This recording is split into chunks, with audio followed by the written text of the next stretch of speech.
जमीन चीख रही थी, खोदो, जल्दी खोदो वरना वो रूह जाग जाएगी। मुखिया का चेहरा पसीने से तर था। उसकी आंखें डर और गुस्से से लाल थीं।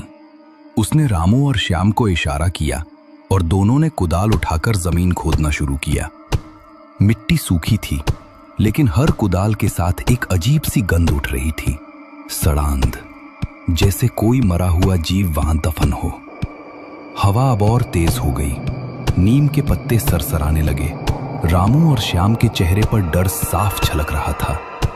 उनके हाथ कांप रहे थे और हर बार जब कुदाल जमीन में गड़ती, उनकी आंखें चारों ओर देखती, जैसे कोई छाया उनकी पीठ पर सांस ले रही हो।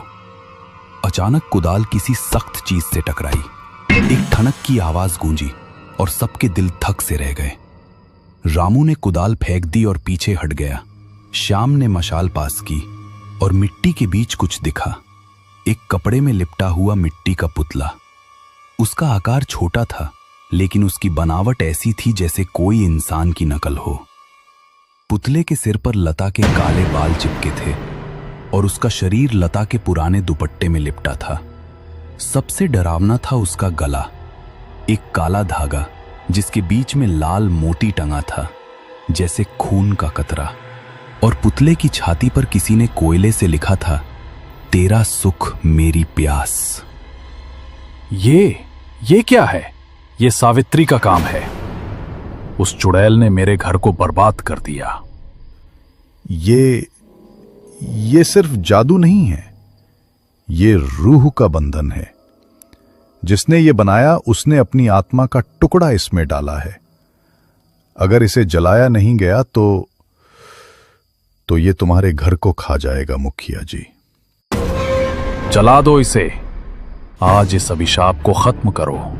सावित्री, तू जहां भी हो, मेरे घर को छोड़ दे। लेकिन जैसे ही मशाल की लौ पुतले को छूने वाली थी, हवा रुक गई। मुखिया की आंखों में अब सिर्फ डर नहीं, बल्कि एक गहरा अपराध बोध झलक रहा था। पुतला जमीन पर पड़ा था और काले धागे का लाल मोती चमक रहा था, मानो वो हंस रहा हो। जैसे ही मुखिया ने पुतले को उठाकर तोड़ने की कोशिश की, मंदिर के अंदर से एक आवाज गूंजी, तुम्हारा अंत मेरा उसी पल मशाल की लौ कांप कर बुझ गई। अंधेरा ऐसा छाया जैसे जंगल ने सब कुछ निगल लिया हो। पंडित हरिनाथ की माला जमीन पर गिर पड़ी और उसकी सांसें रुक गईं। रामू और श्याम पहले ही भाग चुके थे। मुखिया जी, ये अब हमारे बस में नहीं।